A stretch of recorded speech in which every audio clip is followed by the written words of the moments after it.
Je disais justement, le problème, c'est qu'est-ce que sont les humanités numériques. Il y a plusieurs définitions, plusieurs malentendus. Il y a quelqu'un qui dit, bon, on fait tout des humanités numériques parce qu'on utilise Word, parce qu'on fait des mails, donc on fait des humanités numériques, non? Mais il y a aussi des implications disciplinaires, culturelles et sociétales dans l'utilisation de l'ordinateur pour notre discipline, pour nos disciplines dans les humanités en SHS. Comme je disais, il y a plusieurs définitions. Voici la mienne. C'est une définition tout à fait mixte et pas très compacte, mais bon, voilà. C'est une définition de travail. Pour moi, dans les humanités numériques, il y a deux démarches. La démarche de recherche, qui a à quoi faire avec la numérisation du patrimoine culturel, des textes, des objets, de la musique, et on se demande quand on fait la numérisation, quels sont les enjeux théoriques, quels sont les modèles. C'est pas simplement prendre des photos, pourquoi on prend des photos et comment, qu'est-ce que ça implique du point de vue de la compréhension de l'objet. Mais c'est aussi justement l'utilisation du patrimoine numérisé. Et qu'est-ce que ça veut dire lire un livre ancien, un manuscrit par exemple, sur l'écran ou les faire en touchant l'objet. Est-ce qu'il y a quelque chose qui manque, quelque chose en plus et quelles sont les différences? Mais de plus, pour moi, c'est que ce qu'on peut faire de nouveau par rapport à ce qu'on pouvait faire avant. Parce que moi, je ne pense pas que les humanités numériques substituent l'approche directe à l'objet, au contraire, ils sont plutôt une façon de faire des choses qu'on ne pouvait pas faire avant. Mais justement, il y a aussi une démarche pratique, parce qu'on ne peut pas simplement faire des humanités numériques en papotant, et c'est tout. Il faut le faire. Donc, il y a des techniques, il y a des démarches, il y a des compétences à acquérir, et il y a des outils qui sont meilleurs que les autres, il y a des conséquences dans l'utilisation d'un système plutôt qu'un autre, et tout ça rentre dans les domaines des humanités numériques. On peut se demander ce qu'est la relation entre les humanités numériques avec l'informatique. Et parfois, surtout quand on parle avec nos collègues les informaticiens, ils pensent que faire les humanités numériques, c'est les humanités numériques pour les humanistes ou pour les nuls, qui parfois c'est même synonyme. Mais en fait, non, c'est beaucoup plus complexe que ça. Et donc, en approche un peu plus historique, historicisée, si vous voulez, de l'utilisation de l'ordinateur et de l'informatique aux SHS, peut nous aider à comprendre un peu les démarches et les enjeux des humanités numériques. J'ai divisé cette histoire en suivant une conférence faite par Lou Barnard en 4 phases. La phase des Computing the Humanities, la phase Humanities Computing, la phase Digital Humanities et la phase Digital X. À savoir que ces 4 phases sont historiques, donc ils ont des dates, des années, mais ils sont aussi cumulatifs. Ce n'est pas qu'on passe en phase 2, on a plus que ça termine la phase 1. La phase 2 rajoute des choses à la phase 1 et toutes ces démarches qu'on verra, ils sont toujours présents aujourd'hui. Donc on commence par la première phase, ce que j'appelle Computing in the Humanities, c'est-à-dire l'informatique dans les humanités. Et un mot-clé pour cette phase, qui se déroule dans les années 50-70, c'est compter. On fait traditionnellement fait partir les humanités numériques dans l'expérience de Per Buzza, qui en 1949 commence à travailler sur l'index domesticus. C'est l'entre dans la légende. Qu'est-ce que c'est? Donc, ce sont les ouvrages de Saint Thomas d'Aquin en latin du Moyen Âge. Si vous avez jamais rencontré Saint Thomas d'Aquin et ses ouvrages, vous voyez que ces ouvrages occupent au moins 2 étagères dans une bibliothèque. Donc, c'est vraiment beaucoup, beaucoup, beaucoup de boulot à faire les concordances. Et ce monsieur, qui est un jésuite italien, à un certain moment, il s'est retrouvé à vouloir faire les concordances. Il s'est rendu compte que ça prenait beaucoup de temps, quoi. Et donc, c'était juste après la guerre, quand les ordinateurs qui étaient inventés pour faire déclencher des bombes et découvrir les messages cryptiques des nazis, ont été développés pour l'utilisation dehors des enjeux militaires. Mais ils cherchaient quelque chose à faire avec parce qu'ils n'avaient pas encore de use case, comme on dit. Et donc, Monsieur Bouza, Père Bouza, se retrouve un cocktail, ça c'est la légende métropolitaine qui tire un cocktail, à New York, à Manhattan, et il rencontre les présidents de l'IBM. Et il dit, bon, vous avez des ordinateurs, moi j'ai un problème, est-ce qu'on peut en parler de ça? Et donc c'est la phase, si vous voyez, de pionnier, des informaticiens qui se met au service des humanistes parce qu'ils cherchent quelque chose à faire avec ces machines, quoi. Et c'est le moment où on développe les premiers algorithmes pour la création des concordances, de la collation automatique. En France, particulièrement, il y a Froger dans les années 60, d'un Froger qui développe les premières euh, machines et les premiers algorithmes pour la collation automatique, hein, et la traduction automatique. C'est le moment aussi de développement total de la linguistique informatique. Qu'est-ce qui se passe là? Encore une fois, lié à la guerre, les années 50, c'est le moment de la guerre froide. Aux États-Unis, il commence à détecter pas mal de messages qui viennent de la Russie, mais il n'y a pas suffisamment de personnes qui parlent russe. De plus, toutes les personnes qui parlent russe, qui peuvent donc traduire les contenus, sont soupçonnées d'être des espions. Et donc, ils pensent, bon, qu'est-ce qu'on va faire là? On n'a pas suffisamment de personnes pour faire les traductions. On peut demander aux ordinateurs de faire la traduction automatique. C'est facile, en fait, un mot pour un mot. Après, on s'est rendu compte que faire la traduction automatique, c'est un peu plus compliqué que ça, mais c'était là qui a donné l'impulse pour la création d'OUTAL, en fait, de la linguistique informatique. Je vous montre quelques photos parce que j'aime bien les vieilles photos. Là, voilà, vous voyez Père Bouza devant la machine IBM dans les années 70. Et ma préférée, c'est cette photo-là. Ce sont les computers.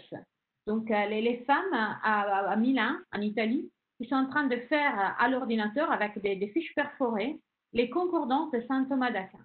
J'adore cette photo parce qu'elle nous montre, et une fois de plus, hein, qu'à la base, à l'origine de l'informatique, hein, il y a toujours des femmes, beaucoup de femmes. Je passe très rapidement à la phase 2 parce que vous verrez là vraiment c'est la course contre les temps. La seconde phase, c'est ce que j'appelle Humanities Computing. Les mots-clés, c'est baliser et modéliser. Et c'est le moment où les humanistes s'y mettent à l'ordinateur. Donc, en fait, après quelques années d'expérience, ils disent, bah, tiens, cette informatique, c'est pas si difficile que ça, en fait. Et si j'apprenais moi à faire l'informatique moi-même sans devoir attendre que mes collègues informaticiens qui maintenant ont beaucoup de boulot aient le temps de travailler pour moi. Et donc, c'est le moment où les humanistes deviennent de programmeurs. C'est dans les années 80-90, c'est le moment où les grandes infrastructures de la recherche en humanité dans le monde aussi se développent. Les web développés en 1993, la TOI, Text Encoding Initiative, qui venait d'être mentionnée, est mise en place en 86. C'est le moment où on se préoccupe pour de la représentation des textes, pour faire l'analyse linguistique, rhétorique, littéraire et documentaire. C'est le moment aussi où on commence à faire les premières éditions numériques qui viennent normalement mises en place sur des CD-ROM et le bibliothèque numérique commence à apparaître. Avant et après le web aussi, parce que par exemple, les projets Gutenberg démarrent même en 71, donc bien avant le développement du web. Gallica, par contre, vient de sa première date de naissance, c'est 82, avant encore le web, mais la grande phase de développement, ça commence en 97 avec la mise en ligne des premières images des livres. C'est aussi le moment où le développement de bases de données historiques, hein. Donc les SIG qui s'appliquent pas simplement à la géographie et aux sciences dures, mais aux données historiques. Là, j'ai les premiers projets normalement qu'on mentionne là-dessus, c'est The Valley of Shadows, qui est un projet qui représente des cartes géographiques le déroulement de la guerre de sécession américaine. Ça nous semble normal aujourd'hui de démontrer une guerre par carte, mais ce n'est pas si normal que ça au début des années 90. Aussi des photos anciennes. Là, peut-être vous ne connaissez pas ce monsieur, c'est Antonio Zampolli, qui était la personne qui a en fait créé la TOI et pas mal d'initiatives. À la base, c'était un grand lobbyiste il a été capable de convaincre la communauté européenne à ce moment-là, mais aussi les Américains, à donner pas mal d'argent pour le développement d'infrastructures pour la linguistique informatique. Et il est créateur du premier institut de linguistique informatique dans le monde en Italie. Et vous les voyez là, avec pas mal de personnes, qui sont les pères et les mères fondeurs de la TOI. Il est assis avant, à genoux, hein, en première ligne. Et vous voyez, ça c'est la première réunion en 85 qui a amené après à la création de la TOI. Et ici, vous voyez les deux pères, si vous voyez, de la TOI. On a Michael Sperber McQueen sur la gauche et le monsieur à chapeau, c'est Lou Barnard, qui ont été les premiers éditeurs de la TOI. La TOI, c'est une famille arc-en-ciel, hein, parce qu'il a deux pères, il n'a pas de mère. Ici, vous voyez un autre monsieur qui est très important dans notre histoire. Je ne sais pas si vous le connaissez, si vous regardez un peu l'écran qu'il regarde derrière lui, vous voyez un W, vous voyez CERN, peut-être ça vous dit qui c'est monsieur Tim Berners-Lee, Sir Tim Berners-Lee, sont l'inventeur du web. Donc là, on a nos héros, les héros de l'humanité, des humanités numériques. Parce que le web a eu un impact majeur sur la représentation des textes, sur la capacité des humanistes de regarder leur matériel, de le présenter de façon démocratique. Et donc, ça a changé complètement l'histoire de notre accès aux sources. La troisième phase, c'est la phase Digital Humanities, qui se développe dans les années 2000-2010. Et les mots-clés là sont Big Data et Web Sémantique. C'est le moment où un grand nombre de techniques de logiciels s'est mis en place. Tout le monde découvre les humanités numériques et le nom Digital Humanities est inventé en 2004-2005, c'est pas clair exactement, par John Answorth, qui décide de donner un titre à Companion Digital Humanities à le premier grand volume collectif sur les humanités numériques. C'est aussi l'année de la naissance des ADO, la Alliance Digital Humanities Organization 2005, qui groupe les premières deux associations. Voilà, par exemple, les premières deux associations qui sont parties de ADO sont la European Association for Digital Humanities, moi ça s'appelait ALLC, et la ACH, Association for Computer and Humanities, qui est l'association américaine, nord-américaine. Après, s'ajoute les Internet, qui est les réseaux des centres de recherche humanité numérique dans le monde. Après, on ajoute la Société canadienne anglo-française pour les humanités numériques. Après encore, ça vient l'association australasienne des humanités numériques. Après, l'association japonaise, Humanistica, l'association francophone, l'association de l'Afrique du Sud, l'association taïwanaise, etc., etc. Donc, et là, maintenant, il y a l'association sud-américaine, hispanophone, qui vient de se mettre en place. Et voilà, vous voyez que vraiment, les humanités numériques, au fur et à mesure, deviennent un phénomène global. Je reviens en arrière, pardon, là, pour continuer cette petite discours. C'est le moment où, donc, vous avez vu la première phase, c'était les humanistes qui cherchaient les informaticiens ou attendaient les informaticiens pour qu'ils développent pour eux. Dans la deuxième phase, c'était les humanistes qui disent « Ah ben, c'est nous qui commençons à programmer, qui devient des informaticiens nous-mêmes, parce qu'on n'a pas le temps d'attendre les informaticiens. » La troisième phase, c'est vraiment la phase de centre en humanité numérique qui vient se créer. Et le développement des équipes collaboratives d'humanistes et ingénieurs à la place. Donc, c'est un peu moins de retour au passé, si vous voyez, donc humanistes et informaticiens qui travaillent ensemble, mais dans un contexte d'humanité numérique. Donc, c'est ça qui est nouveau. C'est au moment de la reality check, je le dis, c'est-à-dire que les humanistes se rendent compte que faire des choses comme les humanités numériques, on a besoin des compétences que ce n'est pas facile à acquérir. Donc, on ne peut pas tous devenir des informaticiens en regardant des YouTube ou des tutoriels en ligne. Il faut parfois des pros qui nous aident. Mais c'est le moment où on commence à se poser la question de données born digital, c'est-à-dire qu'on a déjà, dans les années 2000, pas mal de projets qui doivent être constamment migrés dans un format à un autre, parce que là, on a des problèmes de gestion, de soutenabilité de nos matériels. C'est le moment donc on se demande pour la pérennisation, comment se poser les problèmes de pérennisation, de migration constante de nos objets numériques. Et on commence à faire de la théorisation, à se demander quelles sont les conséquences de la numérisation du patrimoine, de la représentation des connaissances. Et c'est le moment où on développe les web sémantiques, justement, le link data, mais aussi la recherche, on s'interroge sur la question de la recherche numérique en soi. Quels sont les changements de point de vue de l'épistémologie et de l'herméneutique une fois qu'on utilise l'ordinateur pour faire nos tâches de recherche. Donc, vous avez déjà vu cette diapo, j'y vais trop rapidement. Et là, je vous montre une séquence de chercheurs particulièrement. Là, c'est dans un livre très, très connu, Map, Graphs and Trees, par Franco Moretti, qui est, si vous voulez, l'inventeur de l'étiquette Distant Reading.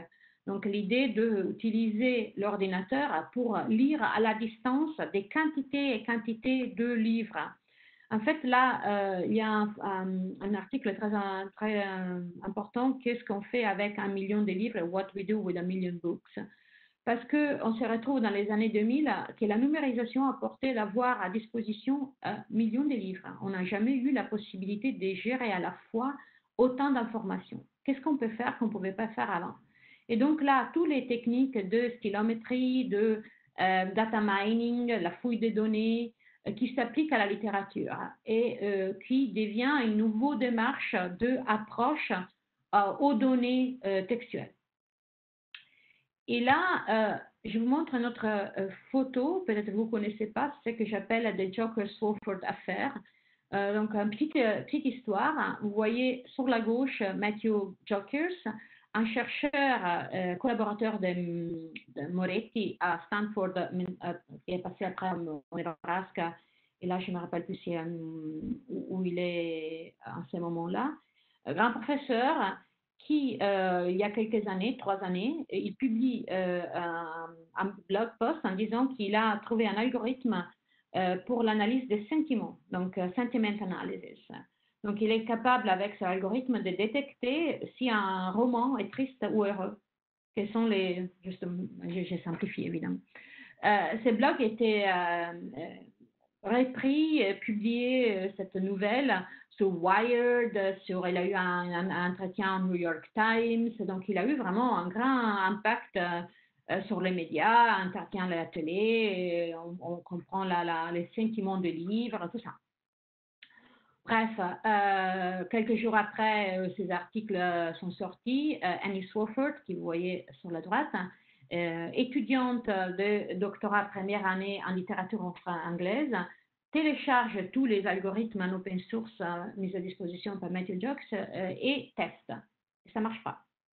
Donc, elle respectueusement va sur Twitter, elle dit « Monsieur, excusez-moi, mais j'ai essayé, ça ne marche pas ». Et il lui répond oui, my dear, un peu en paternalisant la chose. Elle disait oui, mais vous ne faites pas les bonnes démarches, vous devez faire comme ça. Elle essaye encore, non, ça ne marche pas. Et puis, elle commence à publier des billets sur son blog à elle en disant qu'est-ce qu'elle faisait, pourquoi ça ne marchait pas. Bref, elle commence à faire un échange à but de 3 semaines. Matthew Jokers publie sur son blog une rétraction et dit oui, c'est vrai, ça ne marche pas, j'ai fait une erreur. Et aussi une réflexion en disant écoutez, qu'est-ce que ça a changé? En 3 semaines, on a eu le moment de présentation, d'enthousiasme, de testing et aussi de se rendre compte des erreurs. Une chose que dans un monde pré-numérique, on a repris des années, en fait, présentation, conférence, publication des articles, testing, autres articles, autres présentations, pour voir que ça ne marchait pas. Donc avec ça, en 3 semaines, on est passé de la phase de testing à la phase de rétraction et recommencer la recherche. Donc tout change, même sur la dissémination de résultats de la recherche. Ça nous amène à la 4e phase, ce sont les années courantes où l'on est maintenant, c'est l'année de la phase Digital X. Vous pouvez substituer les X à ce que vous voulez. Digital Philology, Digital Paleography, Digital History, Digital Music, etc., etc. Digital Musicology, Digital English, etc. Donc, vous voyez, tout devient numérique aujourd'hui. Et vu que tout devient numérique, on devient nous numérique. Et on se demande quel est l'impact sur la société du numérique. Pendant ces confinements, on a vu vraiment le numérique, l'importance que ça a pris dans nos vies de chercheurs, d'enseignants, d'élèves, tout ça. Les années, c'est de nos jours, comme je disais. Et on peut parler de ça, l'étiquette que je donne à ça, c'est The Big Tent Digital Humanity, c'est la grande tente des humanités numériques. C'est comme on était tout dans les humanités numériques. Maintenant, tout fait des humanités numériques, hein, et tout, on se sent des humanistes numériques parce qu'on utilise des outils. Et là, il y a cette expression que j'aime bien qui dit, bon, faire des humanités numériques, c'est comme être amoureux. Toi seul, tu peux dire si tu l'es ou non. Et donc, quand on se sent dans notre cœur qu'on est des humanistes numériques, bon, on est des humanistes numériques, en fait. Et c'est le moment où le numérique est devenu tellement répandu qu'on peut faire des humanités numériques ou dire qu'on fait des humanités numériques sans savoir programmer, sans savoir coder. Et donc, sans savoir jamais fait des humanités numériques véritablement. Parce que selon moi, si vous me demandez, bon, il y a des techniques, il faut apprendre ça aussi. C'est le moment de la diversité d'applications, de langage, de culture. On se demande si les humanités numériques sont trop anglais, trop anglophones, si on a besoin d'inclure quels sont les enjeux en utilisant le numérique avec des alphabets différents, avec des langues différentes qui ont pas mal de diacritiques qui s'écrivent de droite à gauche, par exemple, au haut ou au bas, etc. Et on s'interroge aussi sur le rôle de la recherche et des chercheurs dans la société numérique. Et donc, c'est nous, on a besoin de faire quelque chose quand on voit que le numérique va pas dans la bonne direction, on dirait comme ça. Et ça commence à se poser aussi la question de l'éthique des humanités numériques. Comme vous avez maintenant appris, moi j'ai toujours des petites photos à vous montrer. Je vous montre cette photo-là. Vous la connaissez ce monsieur sûrement. Il a été sur tous les journaux. C'est Edward Snowden, et qui était ce qu'on appelle les whistleblowers. C'est quelqu'un qui nous a fait comprendre l'envahissement que les gouvernements, qu'est-ce qu'ils font avec nos données. Et nous, qui on met en ligne tous nos données dans tout moment, quelles sont les implications de ça. Mais peut-être vous ne connaissez pas ce monsieur-là. Vous connaissez Snowden, mais pas ce monsieur-là, qui est Aaron Swartz. Si vous ne connaissez pas son histoire, cherchez-la. On l'appelle le martyr de l'open access parce qu'il a été mis en prison et interpellé pour avoir téléchargé trop d'articles dans JSTOR. Et après une persécution de la part du gouvernement fédéral américain, il a eu une dépression et il s'est suicidé à 24 ans. Donc, c'est quelqu'un qui a travaillé dans la création de tous les protocoles des Creative Commons, Open Access, Open Source, et tout ça, et qui, très jeune, enfant prodige, à 13 ans, il écrivait de protocoles Internet, et qui nous a laissés, en fait. Mais peut-être vous connaissez aussi les cas de Elena Ferrante. Là, c'est une écrivain, on ne sait pas en fait, italienne qui a eu un succès énormissime, traduit en toutes les langues, dans le français, comme vous voyez. Mais Elena Ferrante, c'est mystérieuse, c'est un nom de plume, on ne sait pas qui il y a derrière. Et donc, qu'est-ce qui s'est passé? C'est que pas mal de chercheurs en humanité numérique ont utilisé les outils de stylométrie et de auto-shape attribution pour trouver qui est Elena Ferrante, pour découvrir les mystères d'Elena Ferrante. Ils ont trouvé quelqu'un, mais la personne n'a pas dit oui, c'est moi, ou c'est pas moi. Mais on se demande en fait, est-ce qu'on a le droit de chercher ça, d'investiguer ce détail-là? Est-ce que c'est un crime de vouloir se cacher? Ça, l'autre cas très connu, c'est les cas de J.K. Rowling, comme vous la reconnaîtrez sûrement sur la gauche, et autrice de Harry Potter, qui à un certain moment après la fin de la saga Harry Potter décide d'écrire des livres sous un nom de plume, Robert Galbraith. Et 3 jours après la publication de ces livres, des chercheurs en humanité numérique, encore une fois, fait une analyse d'autorship attribution et trouve que c'est elle. Et donc, on peut commencer à demander la question éthique, le fait que nous pouvons faire ça, est-ce qu'on a, c'est une justification à le faire ou pas? Donc, est-ce qu'on est justifié à chercher ce type de détails? Est-ce que les personnes qui veulent être cachées n'ont pas le droit d'être cachées, de rester derrière leur pseudonyme? Là, la citation en bas de J.K. Rowling nous dit que c'était quelque chose pour elle, du point de vue de la énergie créative, pardon, de ne pas être sous les yeux de tout le monde. La même chose pour Elena Ferrante, elle a dit si tout le monde savait qui c'était la personne, en fait, je ne pourrais pas écrire. J'aime bien d'être méconnue. Ça, c'est un peu l'approche historique dont je vous promettais. Là, on passe à ce que j'appelle l'approche plutôt sociologique. Donc, c'est-à-dire les humanités numériques et le rapport qu'elles ont avec les autres. Et les autres sont les autres disciplines et les autres collègues qui travaillent dans des contextes non numériques. C'est aussi vrai que les humanistes numériques ont toutes sortes de formes de performances. C'est présent dans différentes façons, euh, dans différents endroits. On se répand à un rythme croissant, le numérique arrive partout. Et, et souvent, on trouve une hostilité de la part des autres qui se sentent menacés.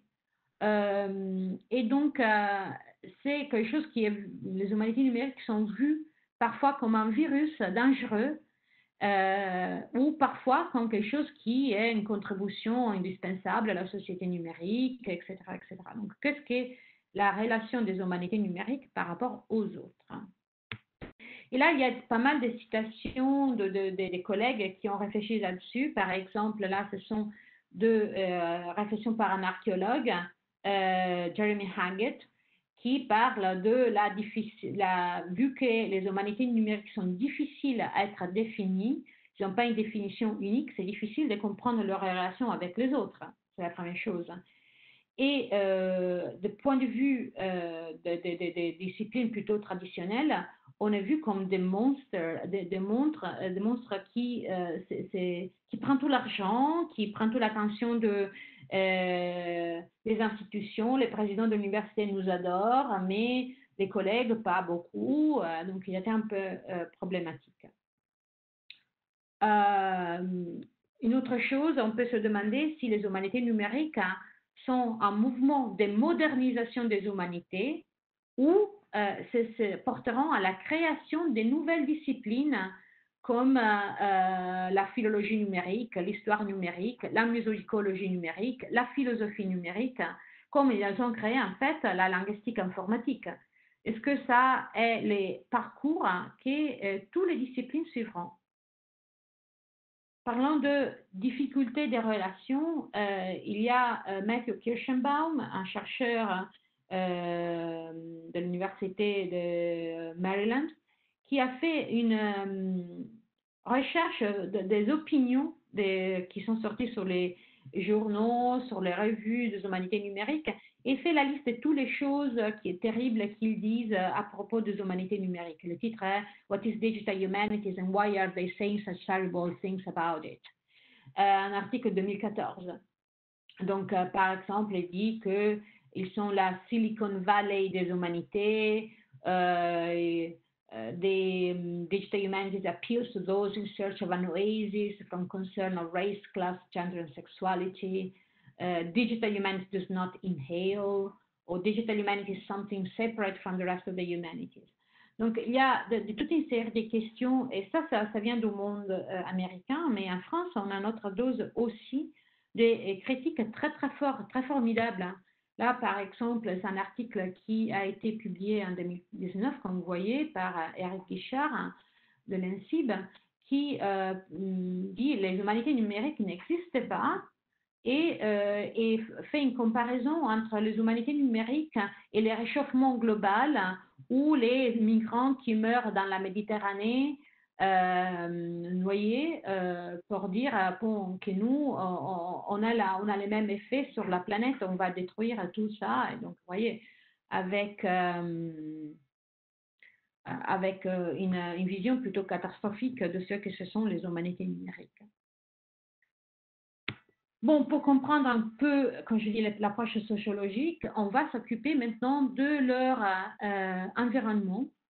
On peut se demander où travaillent et vivent les humanistes numériques, quels modèles sociaux s'appliquent à eux et comment interagissent-ils avec les membres d'autres disciplines.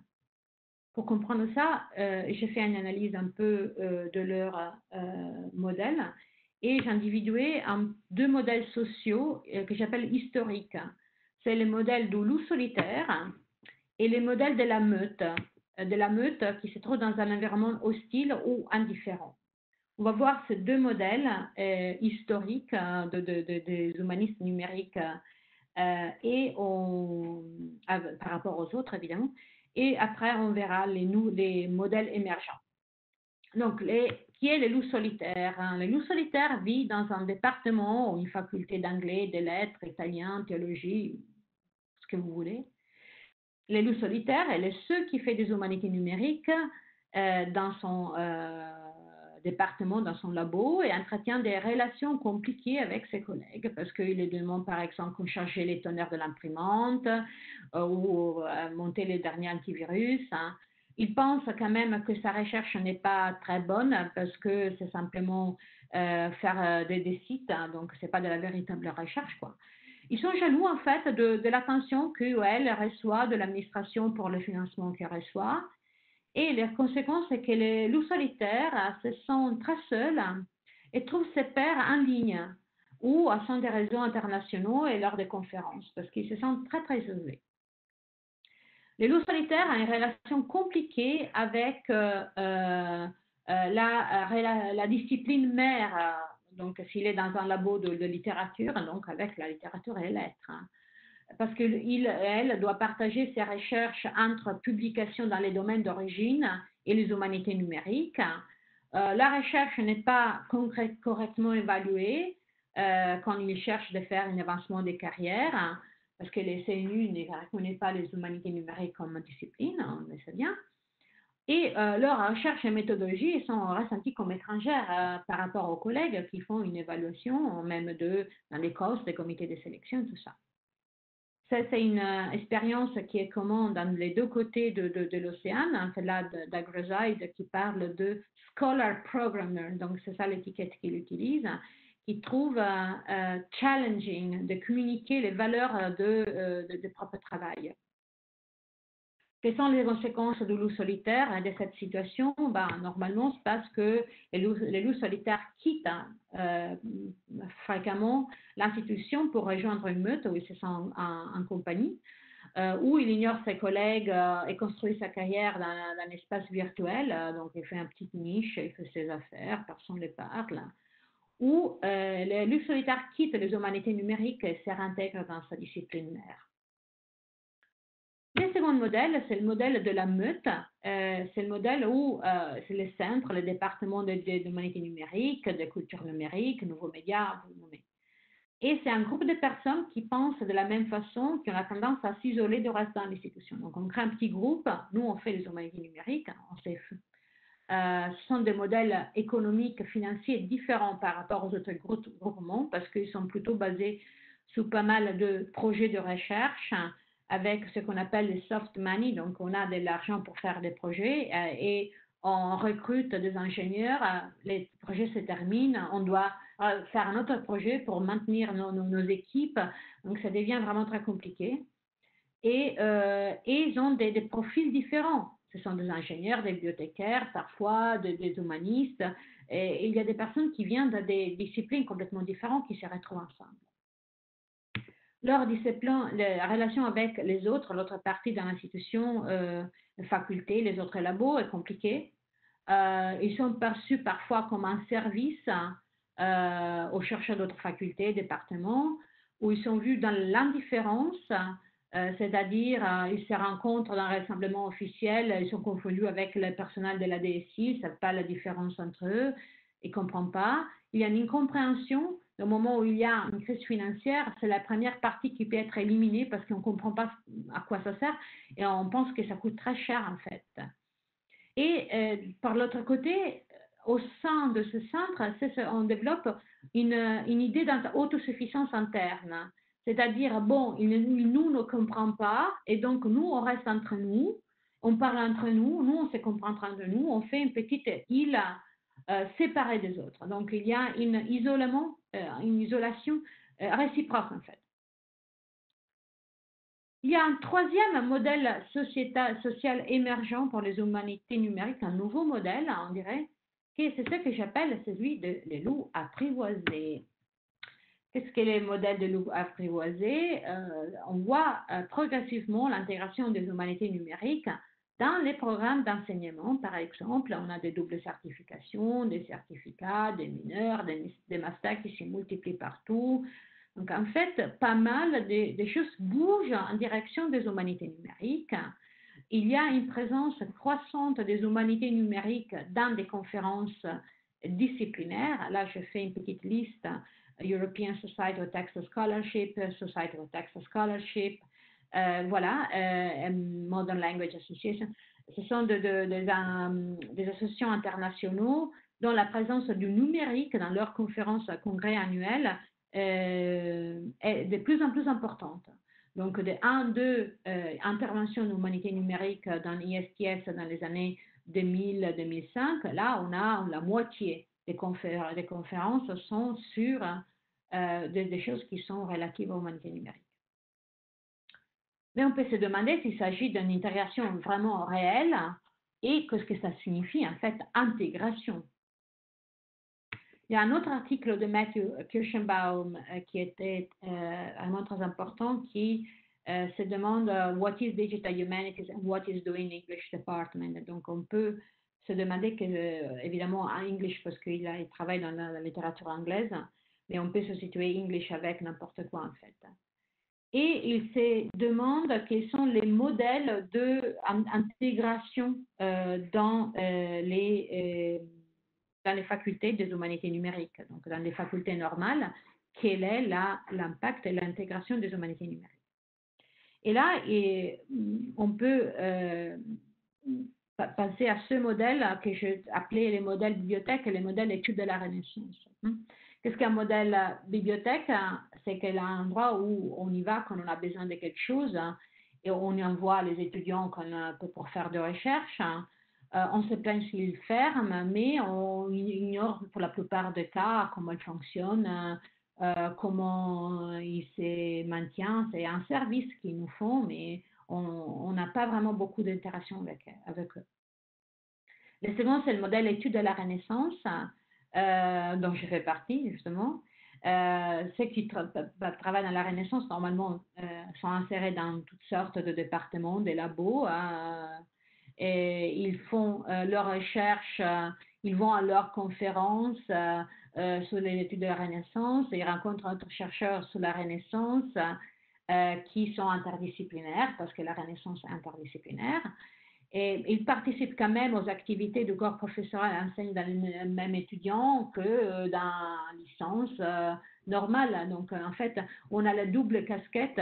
On fait des conférences interdisciplinaires sur la Renaissance et on enseigne aussi dans les LEA, licences de lettres, le SER, etc.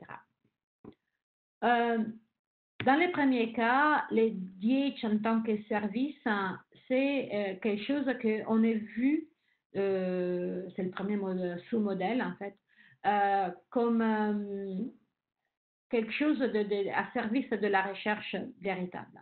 Donc, vous avez une grande belle idée, vous allez chercher les humanistes numériques en lui demandant de remplir la partie technique de votre appel à projet, de rédiger la partie technique.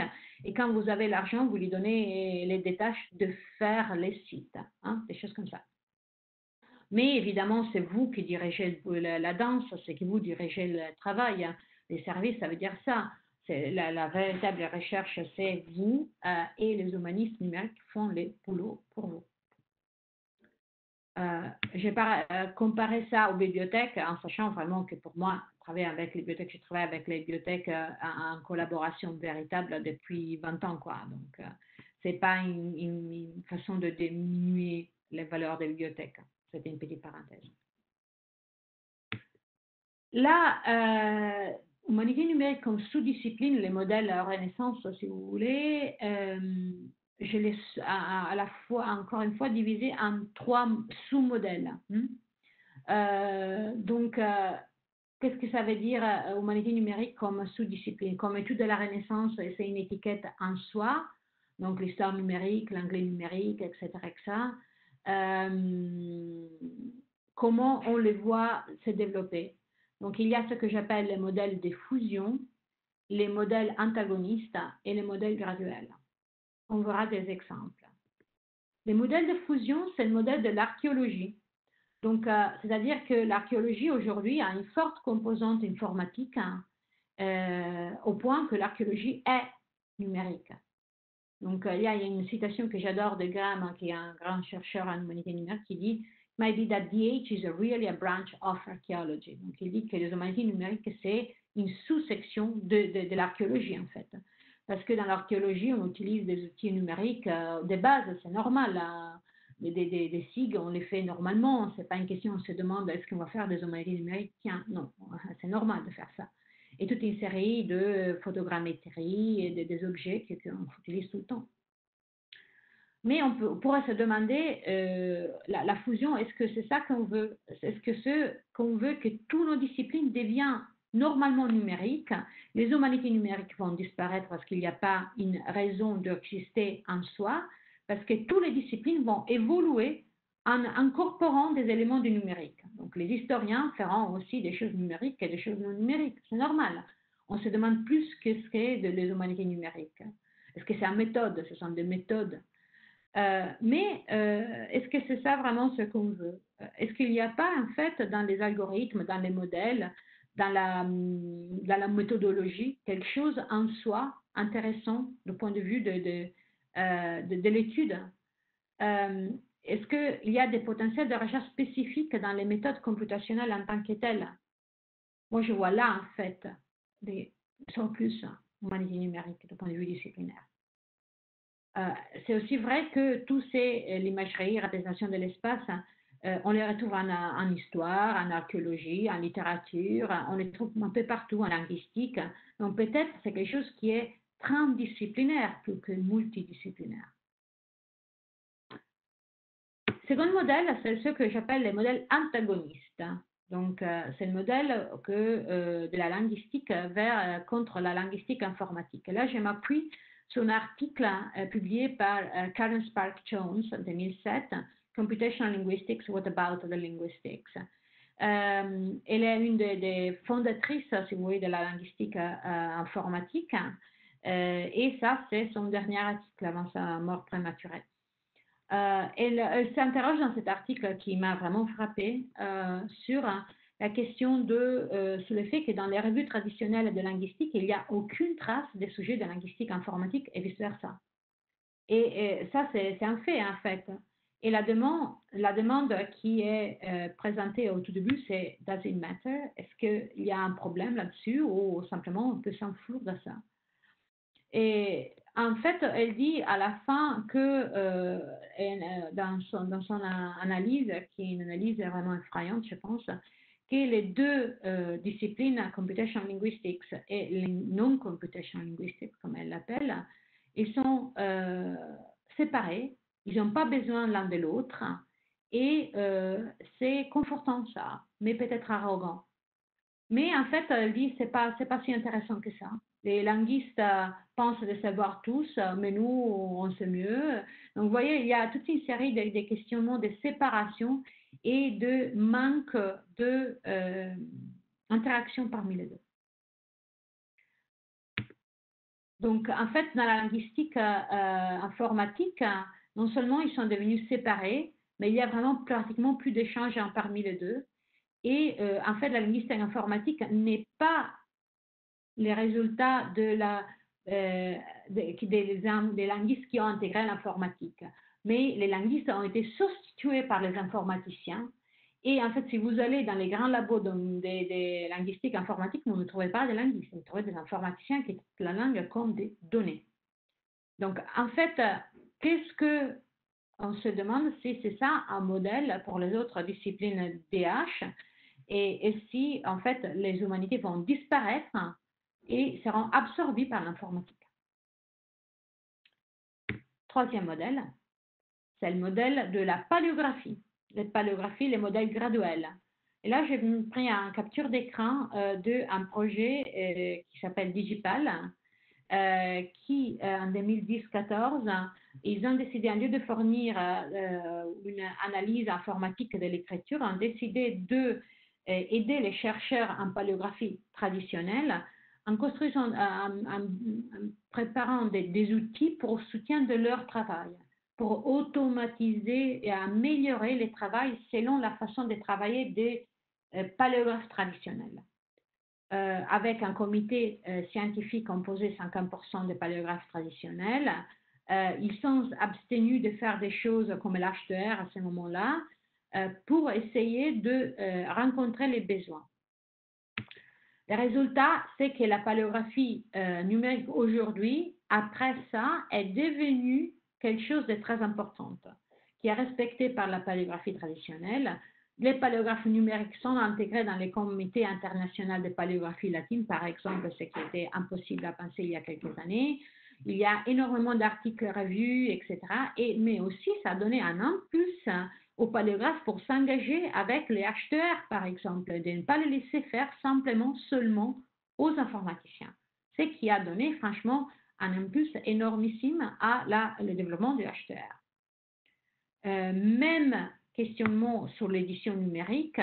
Là, c'est un livre que je viens de décrire avec une collègue.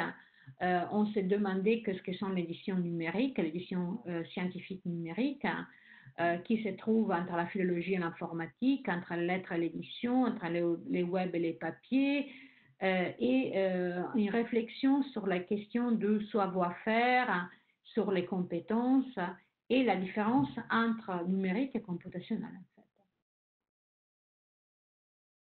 J'arrive rapidement à la conclusion. Là, les humanités numériques nous ont permis, dans nos espaces disciplinaires plutôt traditionnels, à redéfinir l'espace de travail. Et à se poser des questions peut-être difficiles, comme est-ce qu'on a besoin encore de discipline? Est-ce qu'on a besoin, dans le nouveau monde, de divisions disciplinaires si étanches qu'on les a aujourd'hui? Est-ce qu'on a besoin de répartitions si nettes? On peut se demander quelle est la puissance destructive ou constructive, de l'autre côté, du nouveau médium. Qu'est-ce qui se passe une fois qu'on insère les humanités numériques, par exemple, si on aura le temps, je vous le dirai, dans un centre de recherche sur la Renaissance? Et enfin, je vous laisse avec la dernière question. Est-ce qu'on continue à utiliser la définition humanité numérique Il y a pas mal de personnes qui se demandent si ça existe, une étiquette comme celle-là, si numérique, en fait, c'est les bons mots, vu que numérique est omniprésent, hein. On a les frigos numériques aujourd'hui, donc on a les fours numériques, hein, on a les toilettes numériques. À ce moment-là, est-ce que ce serait plutôt le cas de se demander ce que ça veut dire numérique, que ça veut dire dans 10 ans, par exemple. Et là, on commence à rentrer à une nouvelle phase, c'est la phase qui distingue, si vous voulez, les humanités numériques des humanités computationnelles. C'est-à-dire un retour au code et pas simplement à la représentation. Le computationnel qui met l'accès justement sur les processus et la méthode et pas sur la nature de l'objet qui peut être analogique ou numérique. Et là, il y a une moto qui circule dans les humanités numériques et qui est Mohawk Lasiak, qu'on peut traduire avec plus de bidouillage et moins de papotage. Et je vous laisse vraiment avec la dernière diapositive qui est une citation par William McCarthy de 91, comme vous voyez, donc ça fait un moment, elle a presque 30 ans, qui dit quelque chose qui m'interpelle toujours. In the early stage of a new technology, people tend to think that its purpose is merely to replace and improve on something they already know. The promise of the new is thought to be quantitative. The new things will do the old job faster, more efficiently, and more cheaply.